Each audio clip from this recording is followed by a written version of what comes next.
लेकिन मैं इतना नहीं, मैं इलेक्टोरल बॉन्ड पे आपकी राय जानना चाहती हूँ। 2 दिन के नेता के तौर पर मत जवाब दीजिए, आप छोड़िए सब। आप पत्रकार के तौर पर दीजिए, इंजीनियर के तौर पर दीजिए, आम जनता के तौर पर दीजिए। पार्टी ने इस बॉन्ड ये योजना सही थी या गलत? अब ये कहेगा मुझे पढ़ने का मौका दीजिए। प्रधानमंत्री नरेंद्र मोदी अभी बोल रहे हैं सही, अभी आप कह रहे हैं कि कोर्ट के आप जजमेंट पे सवाल नहीं करना फंस चाहते। गया भाई, लेकिन फंस पार्टी गया। ने योजना सही ढंग से लाया।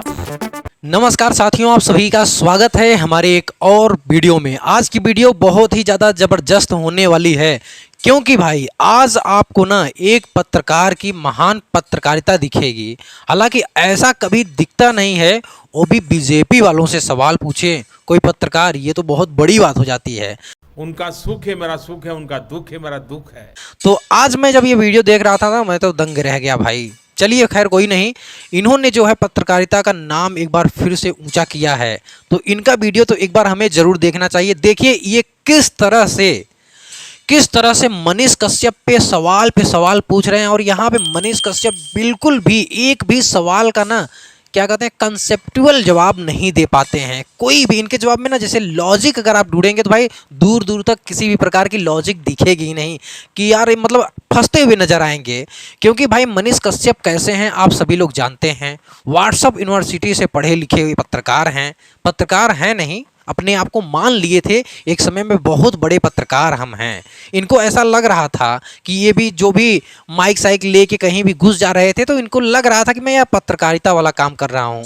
और इनको क्या पता, पत्रकारिता के लिए तो भाई बहुत मेहनत करना पड़ता है, रिसर्च करना पड़ता है। ये थोड़ी नहीं व्हाट्सएप पे मैसेज आया, किसी का मैसेज देखें बस लेके माइक चलना शुरू कर दिए, ऐसे नहीं होता है। तो आइए देखिए, यहाँ पे सवाल हमारे पत्रकारिता महोदय जी पूछते हैं, लेकिन इनके पास एक भी जवाब नहीं। बस ये हंस के ना घुमाने की कोशिश करते हैं, या फिर कहीं से व्हाट्सएप यूनिवर्सिटी का ज्ञान है तो उसको एक बार बड़ा बढ़िया से रखने की कोशिश करते हैं। सोचते हैं ये पत्रकार लोग थोड़ा दब जाएंगे, लगेगा कि यार मैं बहुत बड़ा ज्ञानी हूं और ये फिर मेरा बात सुनने लगेंगे। लेकिन यहाँ पत्रकार महोदय एक भी क्षण नहीं रुकती हैं, सवाल पे सवाल इनसे पूछना शुरू कर देती हैं। मतलब कि मनीष कश्यप के भरमावे में नहीं आती हैं, अपना जो जर्नलिज्म है उसको दिखाती हैं। और ऐसे जर्नलिज्म जब होगा ना भाई, तो ऐसे जर्नलिज्म को हम लोग सलाम करेंगे, और ऐसे लोगों को सलाम करेंगे कि आपके पास अब भी हिम्मत है ऐसे लोगों से सवाल करने के लिए।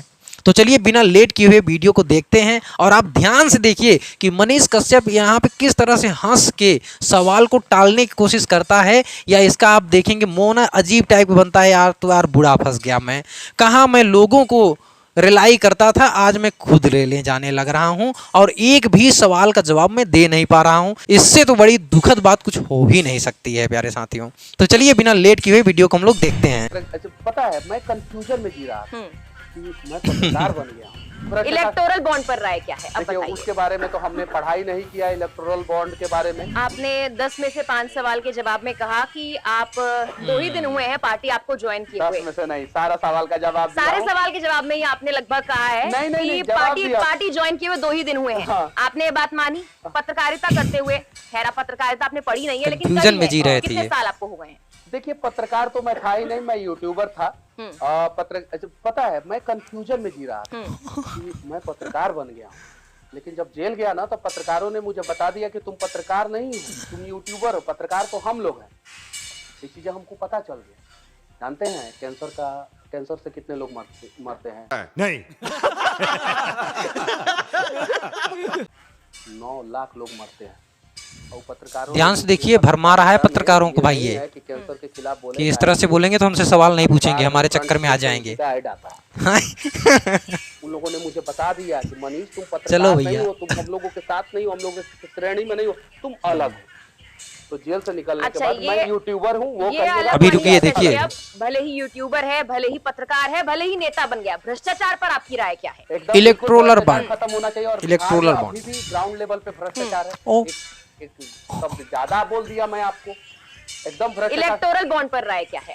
ये फंस गया सीएम। के बारे में तो हमने पढ़ाई नहीं किया, इलेक्टोरल बॉन्ड के बारे में। यूट्यूबर बन गए तो भी पढ़ाई नहीं की, इंजीनियर बन गए तो भी नहीं। सुनिए, आपने बहुत बोल दिया, अब एक बार हमें सवाल करने दीजिए, आप जवाब दीजिएगा, बहुत टाइम आपको मिलेगा।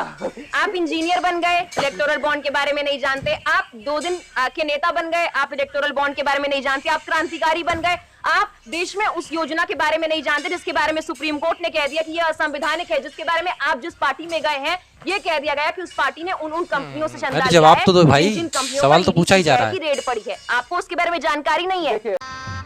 गजब बेइज्जती है। हर दिन जो है, नहीं पूछिए, सवाल पूछिए, आपका गुस्सा जो है जायज है। हर दिन जो है इस देश में अनेकों मुद्दा होता है। सही बात, सही बात। उसमें से कुछ मुद्दा, ये अनेक मुद्दा नहीं है नहीं। मनीष, ये अनेक मुद्दा नहीं है, ये वो एक मुद्दा है जो बहुत सारे लोगों की जिंदगी प्रभावित करता है। ये वो मुद्दा है जिस पर कोर्ट ने साफ तौर पर कहा कि ये असंवैधानिक है। ये मेरा गुस्सा नहीं है, ये उन सवालों के जवाब में जो आपने जवाब दिए कि एक और जवाब है जो हर बार कह रहे हैं कि 2 दिन पार्टी जो आप पक्ष में होगा उस पे कहेंगे। बहुत सारे चीजों पे जो है अपना फैसला दिया और कोर्ट के फैसलों पे हम लोग कुछ नहीं कहना चाहते हैं। बस इतना जानते हैं कि कोर्ट ने ही आपको बाहर निकालने का फैसला भी दिया होगा। कोर्ट के फैसले पे मैं सवाल नहीं खड़ा कर रहा हूँ, लेकिन मैं इतना नहीं, मैं इलेक्टोरल बॉन्ड पे आपकी राय जानना चाहती हूँ। 2 दिन के नेता के तौर पर मत जवाब दीजिए, आप छोड़िए सब। आप पत्रकार के तौर पर दीजिए, इंजीनियर के तौर पर दीजिए, आम जनता के तौर पर दीजिए। पार्टी ने इस बॉन्ड को लाया था तो कुछ सोच समझ के लाया था कि इससे अच्छा होगा, देश का भला होगा और पारदर्शिता आएगा। सुप्रीम कोर्ट के डंडा पड़ने के बाद पारदर्शिता आई सामने। किसने कितना चंदा दिया है, किस पार्टी। पत्रकार महोदय सवाल पूछ रहे हैं इनसे। नहीं, लेकिन सामने तो है ना, कम से कम। देखिए फंस गया मनीष, अभी आप क्या मानते हैं? सवाल मैं आपसे पूछना चाहता हूँ। आप एक शब्द में जवाब दीजिए, ये योजना सही थी या गलत?